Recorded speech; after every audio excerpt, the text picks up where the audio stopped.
Voilà, parfait. Donc, je commencerai par reconnaître premièrement que je me situe sur Tiohtià:ke, qui est aussi connu sous le nom colonial de Montréal, qui est en territoire non cédé de la nation Kanien'kehá:ka, qui sont les gardiennes des terres et des eaux sur lesquelles je me retrouve présentement. Faire une reconnaissance territoriale, c'est aussi de reconnaître qu'avant la colonisation et encore aujourd'hui, il y a des communautés qui existent avec leur propre culture, langue, système, etc. Quand on parle de territoire non cédé, on parle de territoire qui n'a pas été donné volontairement d'une nation à une autre par voie d'entente, de traités, de contrats, etc. Les traités dont je fais référence, c'est les traités historiques qui ont été conclus entre le gouvernement du Canada et les nations autochtones. Au Québec, aucun de ces traités-là numérotés ont été signés, donc c'est pour ça que souvent on va reconnaître qu'on est en territoire non cédé au Québec. Puisqu'on va parler aujourd'hui de récentes évolutions du droit pour l'environnement, le droit, c'est évolutif, ça s'adapte au gré des sociétés. Plusieurs systèmes peuvent cohabiter en simultané. Le Québec en est un bon exemple. Depuis plus de 500 ans, les premiers peuples luttent pour faire reconnaître leurs droits. Que ce soit le droit autochtone ou le droit des personnes autochtones, c'est directement lié au territoire, donc à la protection de l'environnement et notre relation aussi avec le territoire. Je vais vous mettre dans le chat la carte Native Land si vous voulez savoir sur quel territoire vous vous situez. Puis je vais aussi vous mettre le lien de la boîte à outils décoloniale de Mikana si vous voulez en savoir davantage sur les enjeux et réalités autochtones. Je vous mets ça juste ici. Comme ça. Donc, dans le cadre du Réseau Domaine Québec, on a signé un partenariat avec le Centre québécois du droit de l'environnement pour pouvoir répondre aux besoins des groupes citoyens en rendant l'information juridique plus accessible. Donc, aujourd'hui, je suis très heureuse de vous présenter Camille Cloutier, qui est la coordonnatrice de la ligne verte au Centre québécois du droit de l'environnement. Pour venir parler des récentes évolutions en droit de l'environnement, de son impact sur la transition et la mobilisation citoyenne. Donc, Camille est titulaire d'un baccalauréat en droit, d'un certificat en médiation environnementale et d'une maîtrise en gestion de l'environnement. Elle a travaillé en recherche et comme avocate pour représenter plusieurs Premières Nations et organismes environnementaux sur des thèmes variés liés à la protection du territoire et de la biodiversité, à l'autonomie gouvernementale, au droit municipal, à la gouvernance de l'eau et à la transition énergétique. Donc, avant de passer la parole à Camille, je voulais juste vous informer qu'il va y avoir une courte période de questions à la fin de la présentation d'une quinzaine de minutes. Donc, si vous voulez utiliser l'option questions-réponses dans le bas de votre écran pour poser vos questions. Puis moi, à toute fin, je vais pouvoir poser votre question à Camille euh, de vive voix. La présentation va être enregistrée. On va pouvoir vous envoyer le lien dès demain ainsi que la présentation PowerPoint que Camille va pouvoir vous fournir également. Donc, voilà pour moi. Camille, je te passe le micro à l'instant. Bonsoir tout le monde. Merci Chloé. J'espère que vous m'entendez bien. Chloé, fais-moi signe sinon. Je suis vraiment contente d'avoir l'occasion de me présenter, d'échanger avec vous. Merci d'être là, puis merci beaucoup à Chloé pour l'initiative, pour l'invitation. Euh, je m'appelle Camille Cloutier, je suis avocate au Centre québécois du droit de l'environnement, puis j'ai eu l'occasion de rencontrer plusieurs membres du réseau de Même Québec en mai dernier au grand rassemblement du réseau qui était à Québec, alors que j'étais au CQDE depuis quelques semaines seulement. Maintenant, bon, ça fait 6 mois, mais j'ai l'impression que ça fait encore plus longtemps que ça parce qu'il s'en passe des choses en droit de l'environnement, ça bouge vite, puis c'est un peu justement le thème de la présentation de ce soir. J'aurais aimé ça vous faire cette présentation-là en personne, puis pouvoir échanger avec vous sans écran interposé, là. Mais bon, le virtuel a quand même ses avantages. Vous êtes plusieurs dizaines à avoir trouvé le temps pour cette présentation ce soir. Fait que sans plus tarder, je vais vous partager mon écran. J'ai une présentation PowerPoint et comme Chloé disait, je vais pouvoir vous l'envoyer pour que vous puissiez la reconsulter. Entre autres, il y a des liens qui sont dans la présentation, puis pour avoir un peu plus de détails, parce qu'il va y avoir quand même une bonne quantité de matière à couvrir. Donc, partage d'écran.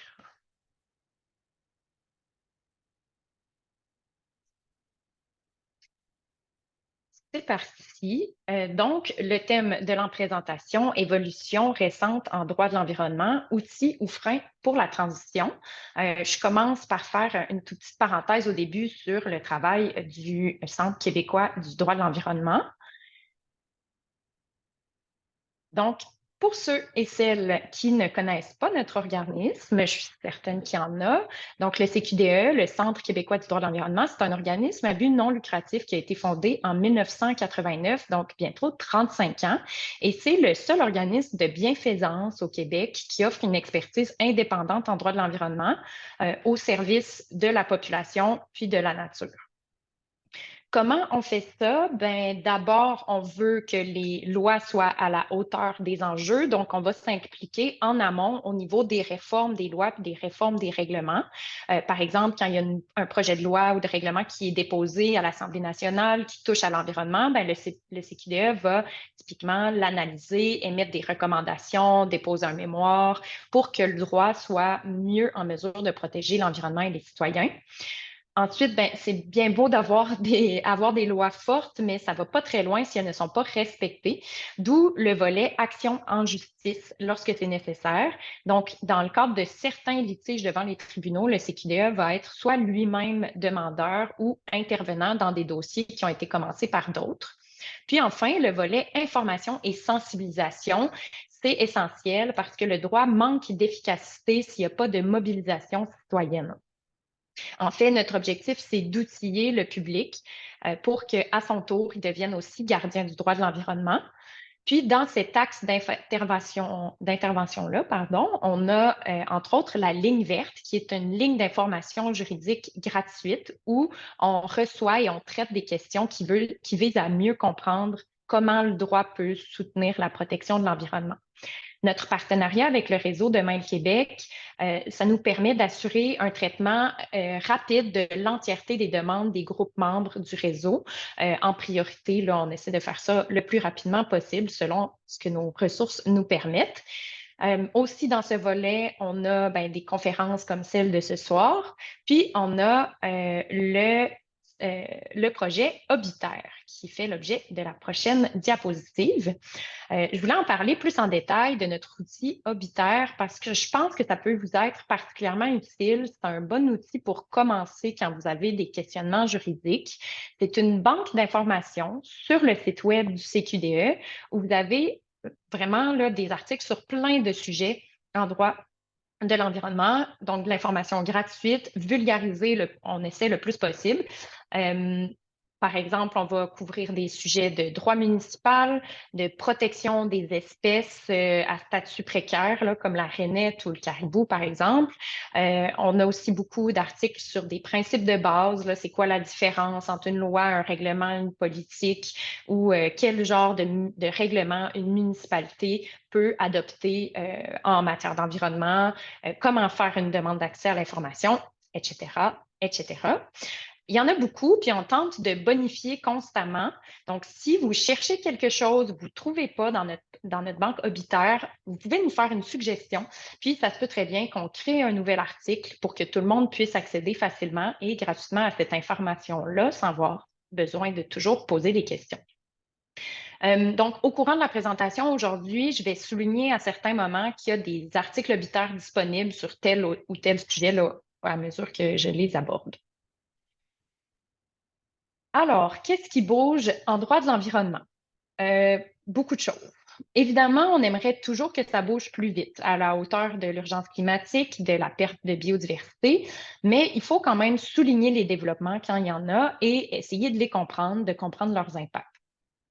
J'essayais de tout couvrir ce qui s'était passé dans les derniers 6 mois, 1 an. J'aurais pu prendre une journée complète pour ma présentation. Donc, mon objectif, c'est de vous présenter des éléments qui recoupent à la fois ce que vous allez trouver intéressant là, à titre de connaissance générale, d'actualité, puis bon, qui donne peut-être espoir aussi pour l'avenir, et à la fois ce qui peut avoir une influence sur vos mouvements citoyens, même si là, cet aspect-là, ça va nous amener des fois dans des aspects plus techniques.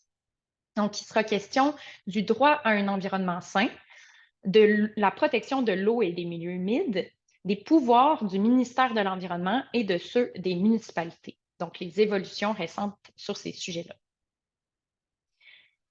Je commence par le droit à un environnement sain. C'est un sujet dont on a entendu parler dans les médias dans les derniers mois après qu'une loi ait été adoptée ou en fait modifiée par le gouvernement fédéral.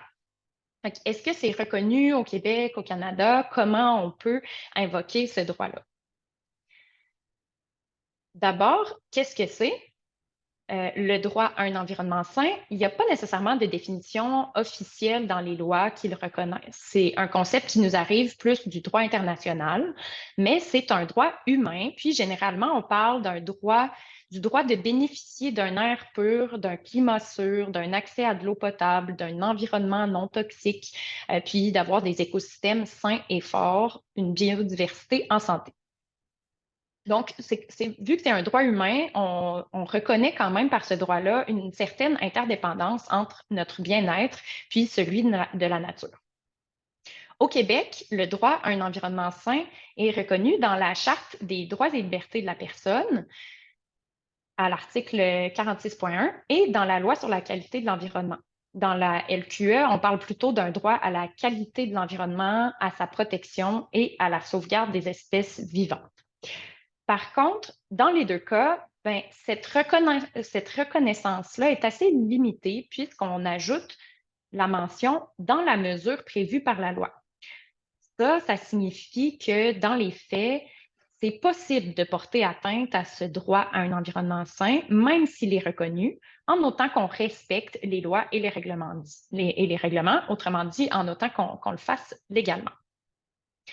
Au niveau fédéral, en juin 2023, tout récemment, il y a eu une importante réforme pour la première fois de la loi canadienne sur la protection de l'environnement. À travers cette réforme, notamment, on a reconnu pour une première fois le droit à un environnement sain dans une loi fédérale. On indique aussi dans la loi que le gouvernement fédéral doit protéger le droit de tous à un environnement sain, guillemets, sous réserve des limites raisonnables. Donc, petit drapeau rouge peut-être ici. Puis on ajoute dans la loi que le gouvernement va élaborer un cadre de mise en œuvre dans les 2 prochaines années qui va venir encadrer la façon dont le droit à un environnement sain va être considéré, va établir des principes directeurs puis des mécanismes pour appuyer ce droit. Donc, le droit à un environnement sain au Québec, au Canada, n'a pas la même portée que s'il était reconnu dans notre Constitution, comme le sont par exemple des droits reconnus à la Charte canadienne des droits et libertés, là, le droit à la vie, par exemple, droit à la sécurité, à la liberté d'expression. Si le droit à un environnement sain était reconnu de manière constitutionnelle, ça lui donnerait une portée qu'on peut dire supralégislative, ce qui veut dire en français une loi que les autres lois et décisions du gouvernement doivent respecter. On a quand même des exemples d'autres États dans le monde qui ont prévu ce droit dans leur constitution, ce qui leur permet, par exemple, d'invalider des lois si elles ne respectent pas le droit à un environnement sain. Vous avez peut-être vu passer cet été une décision judiciaire au Montana, aux États-Unis. Le Montana a reconnu dans sa constitution le droit à un environnement propre et sain. Puis, il y a un groupe de jeunes qui a réussi à obtenir d'un tribunal une décision où la Cour déclare qu'une loi du Montana est invalide parce qu'elle porte atteinte aux droits fondamentaux des jeunes, dont celui à un environnement propre et sain. Dans cette histoire-là, ben, c'était une loi qui empêchait les autorités gouvernementales de tenir compte des changements climatiques quand elles décidaient si elles accordaient ou non un permis pour des activités pétrolières. Ici, un recours de ce genre-là n'aurait pas pu s'appuyer exactement sur les mêmes arguments. Je souligne quand même qu'il était question d'autres droits fondamentaux aussi, comme le droit à la vie dans cette histoire-là.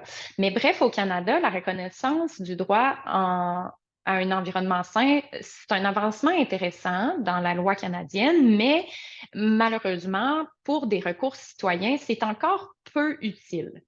On va voir comment la portée de ce droit-là va être définie dans les prochaines années.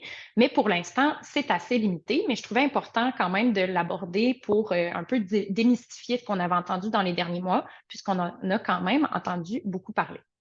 On a d'ailleurs deux articles du CQDE sur le sujet dans notre banque obitaire. Je passe au prochain sujet déjà, celui des milieux humides et hydriques. Je sais qu'il y a plusieurs d'entre vous qui êtes mobilisés pour la protection des milieux naturels et souvent de milieux humides et hydriques. Je commence par une petite définition. C'est quoi un milieu humide? C'est quoi un milieu hydrique?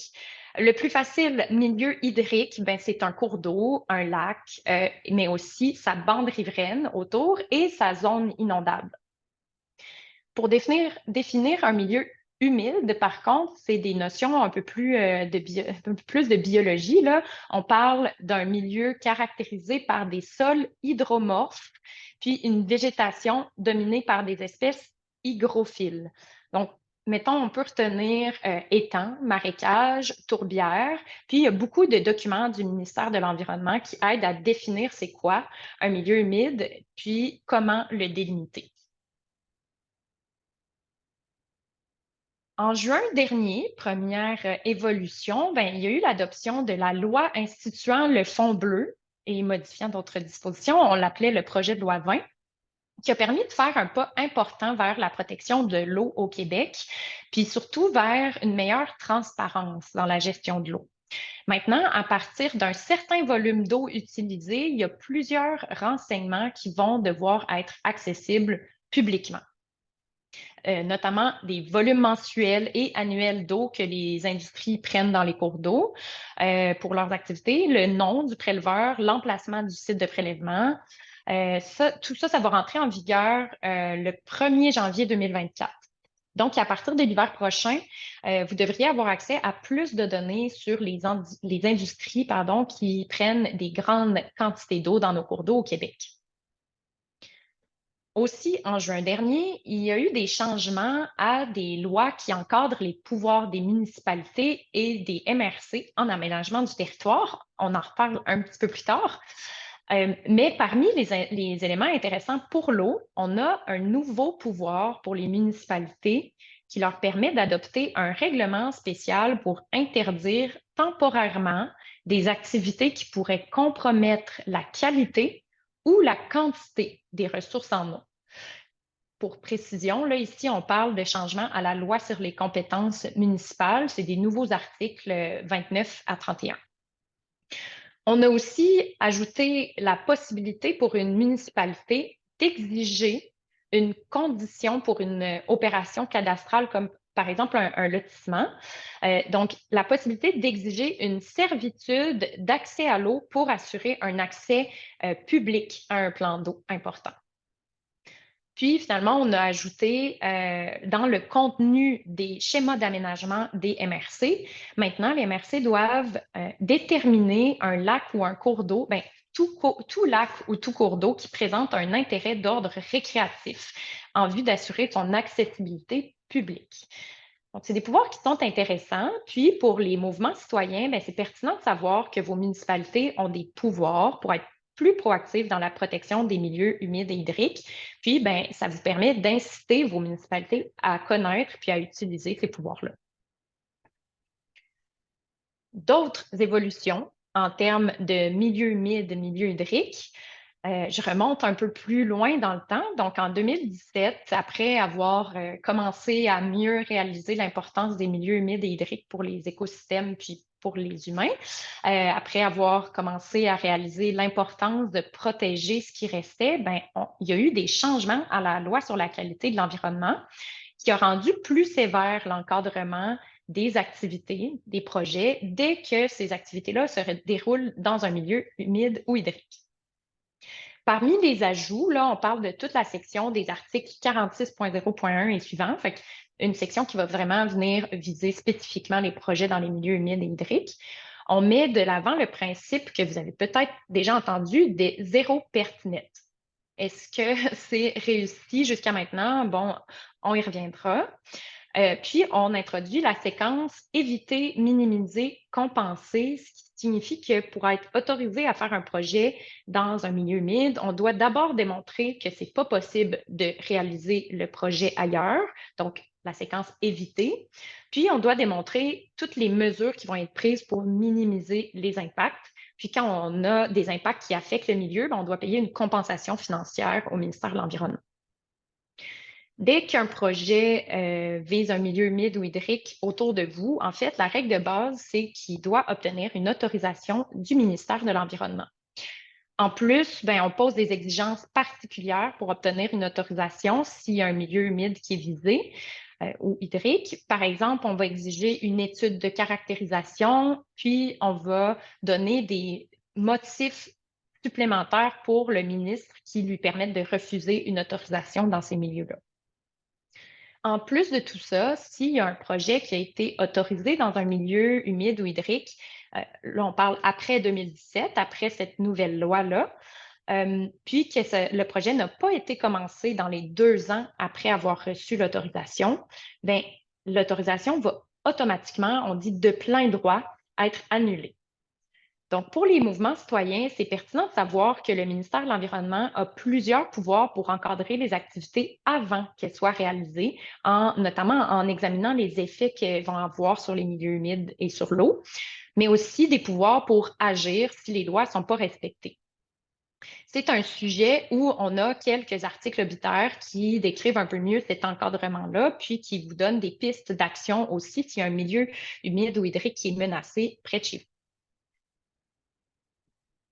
Là, je vous expose tout ça, mais plusieurs d'entre vous qui se sont mobilisés pour la protection des milieux humides ou hydriques savent probablement que tout n'est pas si rose, là. Je suis pas là pour prétendre qu'il y a que des bonnes nouvelles en droit de l'environnement. Donc, ces beaux pouvoirs, ces belles nouvelles exigences, est-ce qu'on s'en sert de manière optimale sur le terrain? Bien, en avril dernier, il y a eu un rapport de la commissaire au développement durable qui a repéré plusieurs lacunes dans la conservation des milieux humides par le ministère de l'Environnement. Donc, il y a environ 6 mois, on a commencé à en entendre parler dans les médias.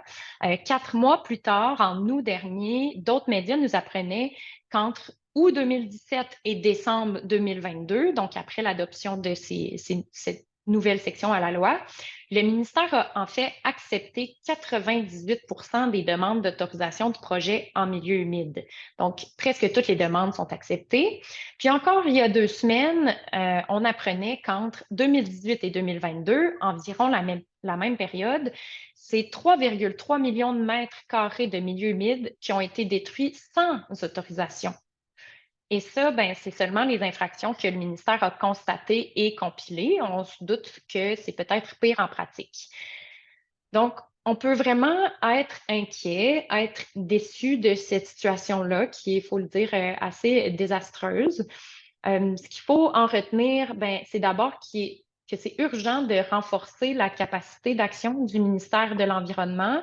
On l'entend de temps en temps, mais ce ministère-là dispose d'un vraiment faible pourcentage du budget gouvernemental. Le ministère manque d'inspecteurs, puis au final sous-utilise ses pouvoirs. Donc, collectivement, il faut réclamer que le ministère utilise plus et mieux ses pouvoirs, puis ait les ressources suffisantes pour le faire. Mais il faut aussi, comme citoyens et citoyennes, soumettre au ministère les données puis les informations pertinentes qu'on a sur une situation qui mériterait son attention, en pensant que ça se peut qu'il ne tombera jamais par-dessus, qu'il tombera jamais sur cette situation-là par lui-même ou par ses inspecteurs s'il n'y a personne sur le terrain. Je vous expose rapidement un cas d'exemple où le ministère essaie de se servir de ses pouvoirs. Donc, je mentionnais tout à l'heure la nouvelle section de la loi sur la qualité de l'environnement qui concerne les milieux humides. Bien, dans les dernières années, le ministre a informé plusieurs promoteurs que leurs autorisations étaient annulées parce que ça faisait plus que 2 ans qu'ils les avaient obtenues, puis ils n'avaient pas encore commencé leur projet. C'est le nouveau pouvoir dont on parlait tantôt. Mais il y a au moins 3 promoteurs, peut-être plus, qui ont contesté judiciairement la décision du ministre et ça s'est rendu jusqu'en cour d'appel.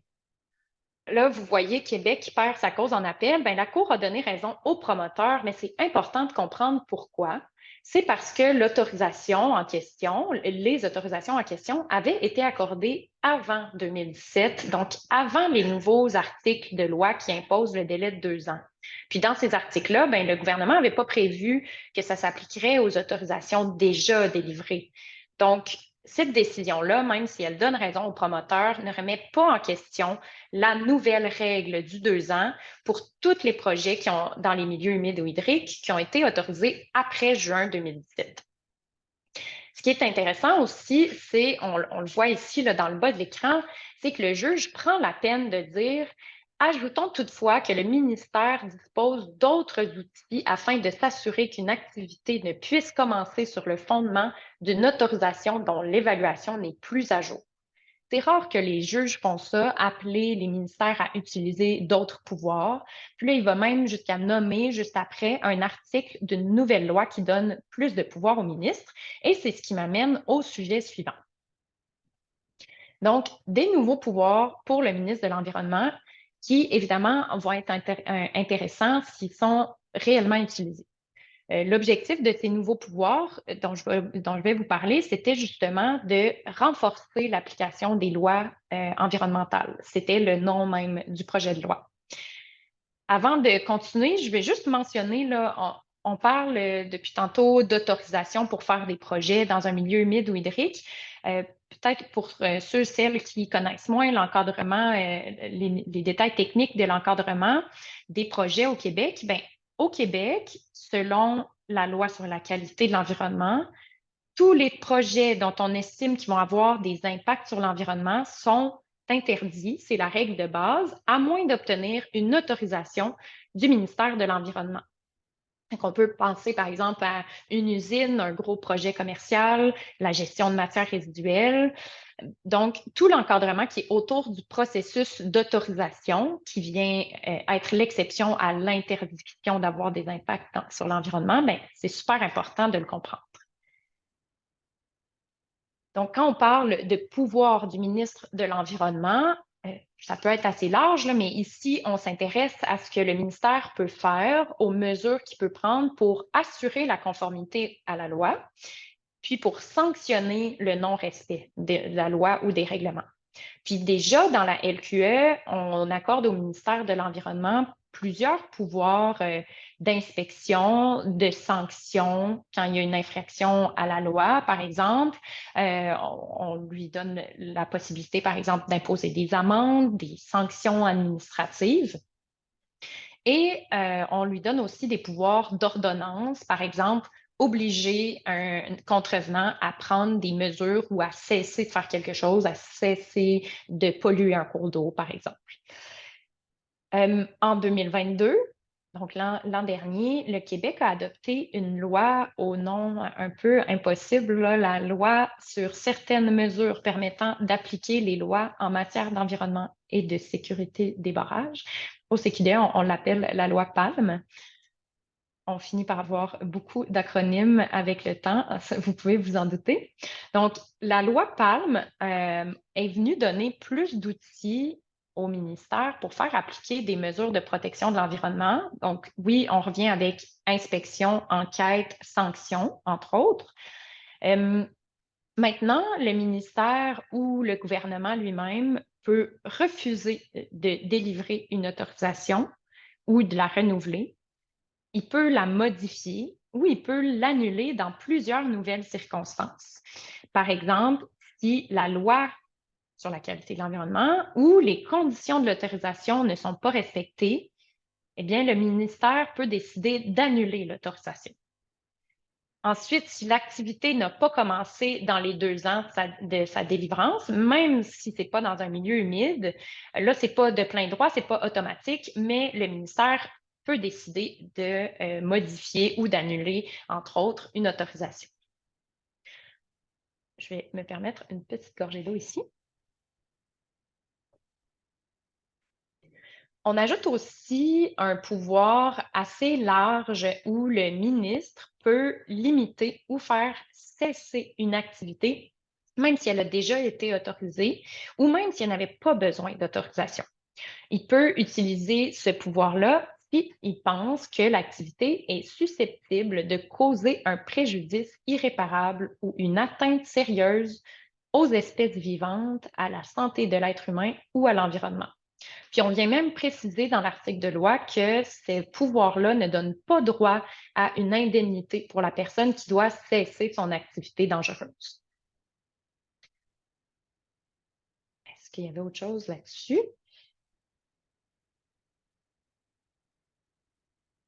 Oui. Donc, je voulais insister sur le fait que ce pouvoir-là est vraiment important, mais que c'est un pouvoir et non une obligation pour le ministre. Puis ça, c'est une distinction très importante qu'on doit toujours garder en tête quand on lit des lois. En fait, si le ministre doit faire quelque chose, eh bien, il est tenu de le faire, puis on peut même avoir des recours juridiques s'il ne le fait pas. Par contre, si la loi dit que le ministre peut faire quelque chose, alors là, c'est selon la décision du ministre.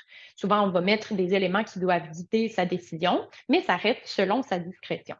Donc, ce qu'on peut faire comme citoyen dans ces cas-là, c'est mettre de la pression ou transmettre des informations nécessaires pour inciter le ministre à utiliser ce pouvoir-là, pour lui démontrer en fait que c'est nécessaire de le faire, puis lui rappeler qu'il y a ce pouvoir-là. Donc, si on est témoin d'une situation qui mériterait l'utilisation de ce pouvoir-là, qui mériterait, par exemple, qu'on remette en question une autorisation, une activité qui est déjà autorisée, eh bien, on doit utiliser tous les moyens dont on dispose pour inciter le ministère à utiliser ce pouvoir-là. On pense par exemple à la mobilisation citoyenne, aux communications directement avec le ministère. On peut lui transmettre des études, on peut lui transmettre toute l'information qu'on a. Puis on peut aussi demander à des acteurs qui ont parfois plus de poids de le demander eux-mêmes au ministère. Par exemple, notre municipalité, notre MRC, des organismes qui travaillent, qui œuvrent dans ce sujet-là. Bon, ça va vite. J'espère que je vous lance pas ça à trop grande vitesse. Là, je sais qu'il y a quand même beaucoup de choses. Le dernier thème, c'est le pouvoir des municipalités. C'est un sujet qui peut être très pertinent pour les mouvements citoyens. Plusieurs d'entre vous le savez déjà, j'en suis certaine, parce que c'est utile de savoir ce que votre municipalité peut et ou doit faire, puis ce qui ne relève pas de ses pouvoirs à elle. Un principe de base c'est que pour être habilité à faire quelque chose, une municipalité doit se baser sur une loi québécoise qui lui donne ce pouvoir-là. Elle n'a pas le choix. Par exemple, la loi sur l'aménagement et l'urbanisme prévoit spécifiquement le genre de mesures et de règlements qu'une municipalité peut adopter en matière d'aménagement du territoire. On va prévoir, par exemple, qu'elle peut adopter un règlement de zonage ou un règlement de lotissement, puis même en détail, qu'est-ce qui peut être inclus dans ces règlements-là. Il y a d'autres lois, par contre, qui donnent des pouvoirs plus généraux, dont le pouvoir en matière d'environnement. C'est prévu dans la loi sur les compétences municipales. Je vais y revenir un petit peu, mais on peut garder en tête que c'est un pouvoir plus large puis qui a été interprété au fil des années par la jurisprudence pour le définir de mieux en mieux. Parmi les évolutions récentes qui concernent les municipalités et ce qu'elles peuvent faire, bien, il y a le projet de loi 22, la loi sur l'expropriation. Elle est actuellement étudiée par l'Assemblée nationale. En fait, même cette semaine même, là, le projet de loi est en étude. Si c'est un sujet qui vous intéresse, mon collègue Merlin du CQDE a donné 2 webinaires sur ce sujet-là. Je vous mets les liens à la fin de la présentation. Ils sont disponibles sur la chaîne YouTube du CQDE. Donc, j'en parlerai pas plus, là. C'est un sujet sur lequel on pourrait discuter longtemps, mais on peut retenir que même si c'est un sujet qui peut sembler très technique, c'est super important parce que ça touche directement aux efforts de conservation des municipalités, puis aux risques de poursuite auxquels les municipalités s'exposent quand elles essaient de mieux protéger les milieux naturels. Peut-être que certains ont entendu parler du concept d'expropriation déguisée. Donc, j'en parle pas davantage, mais vous avez la possibilité de creuser quand même en profondeur là, si vous voulez écouter nos webinaires, puis lire même notre mémoire qui a été déposée à l'Assemblée nationale. Ensuite, en juin dernier, il y a eu, j'en parlais un petit peu tout à l'heure, des modifications à plusieurs lois, en fait, qui touchent au pouvoir des municipalités, dont la loi sur l'aménagement et l'urbanisme. Il y a eu quelques changements intéressants. Je parlais tantôt des pouvoirs pour protéger l'eau, mais ici, j'aborderai seulement les changements au mécanisme de référendum, puisque ça peut vous toucher directement, puis aussi parce qu'on a eu des questions sur ce sujet-là. Donc, ça, c'est une partie qui va peut-être être plus familière pour les plus calés en mobilisation citoyenne ou en droit municipal, en urbanisme. Donc, premièrement, qu'est-ce qu'un référendum? On appelle entre autres le référendum décisionnel. C'est un mécanisme qui est prévu à la loi sur l'aménagement et l'urbanisme.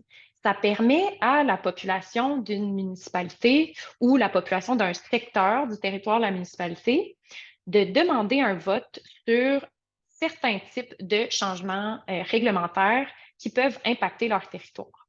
C'est pas juste un moyen de s'exprimer, là, c'est pas juste une consultation publique, on parle vraiment d'une sorte de droit de veto pour la population concernée, mais ça s'applique seulement à certaines situations.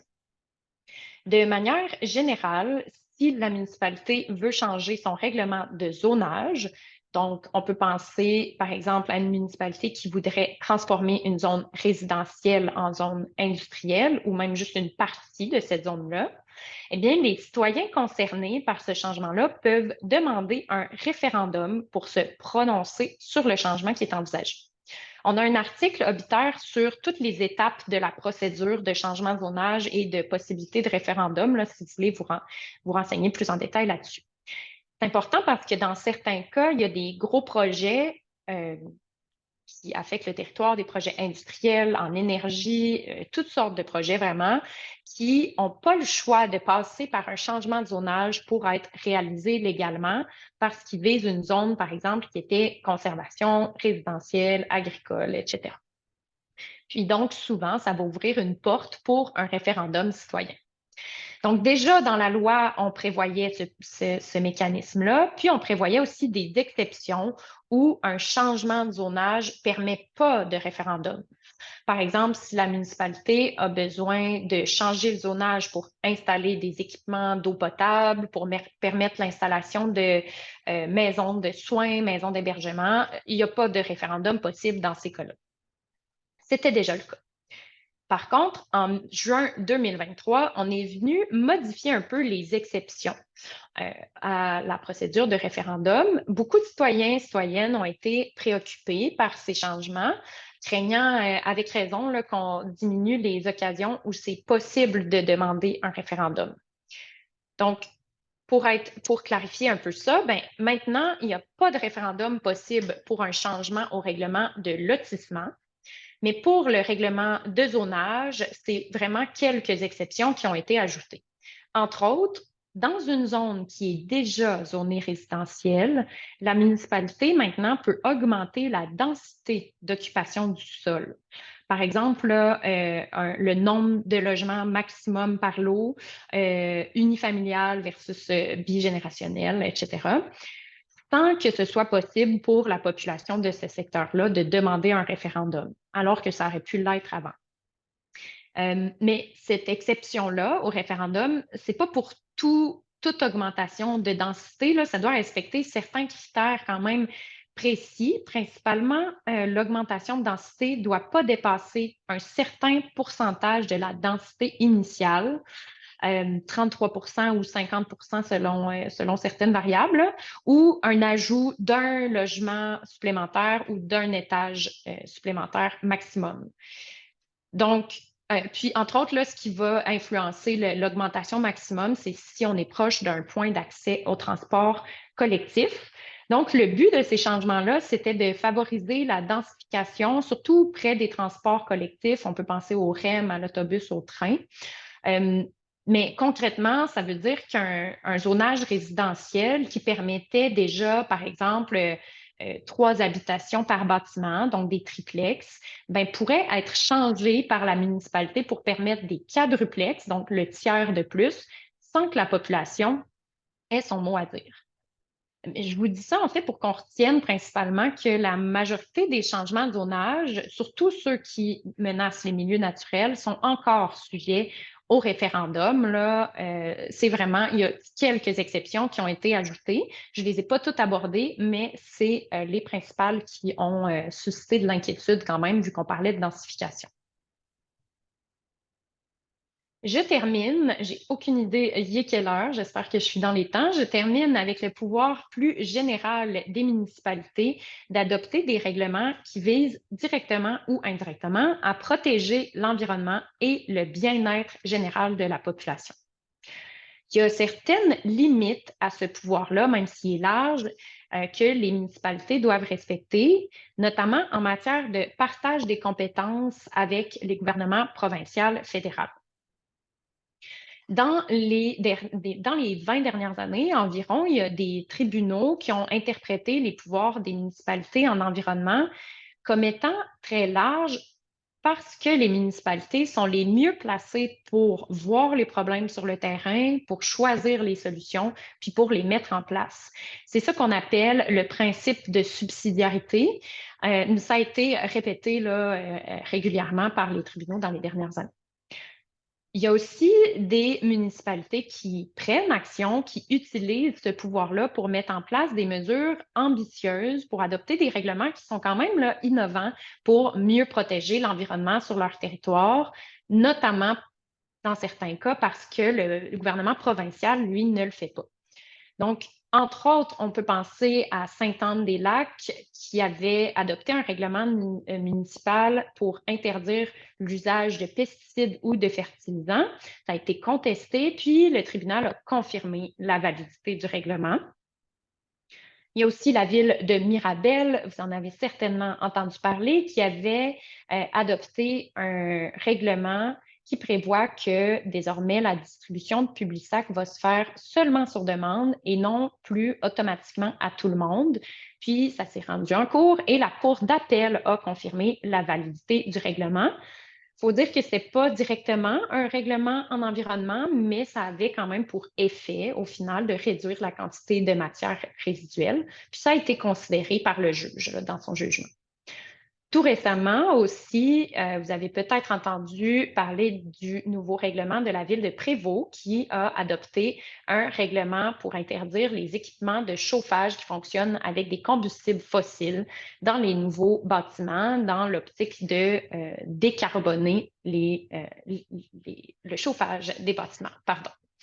Donc, c'est possible, encore une fois, je reviens un peu à ça, pour la population d'une municipalité, d'inciter les élus à adopter des règlements ambitieux, de les encourager à le faire, de leur proposer des solutions pour qu'ils connaissent bien leur pouvoir puis l'étendue de ce qu'ils peuvent faire en matière d'environnement. C'est un sujet, encore une fois, où on a quand même plusieurs articles obitaires, au moins 2, 3 du moins, qui viennent parler du pouvoir des municipalités en environnement et des limites là, qui ont été définies, entre autres en termes de partage des compétences. C'est ce qui conclut ma présentation. Je sais qu'il y avait beaucoup de choses. Ça va me faire plaisir de vous transmettre le PowerPoint et tous les liens vers les articles que j'ai mentionnés sont dans les pages suivantes. Pour celles et ceux qui souhaitent continuer à être informés, n'oubliez pas de vous abonner à notre infolette. Là. Vous pouvez, par exemple, scanner le code QR qui est ici sur la diapositive ou vous pouvez aller sur la page d'accueil de notre site Web en cliquant « S'abonner à l'infolette ». Puis, je souligne que jeudi prochain, le 26 octobre, c'est l'Assemblée générale annuelle du CQDE.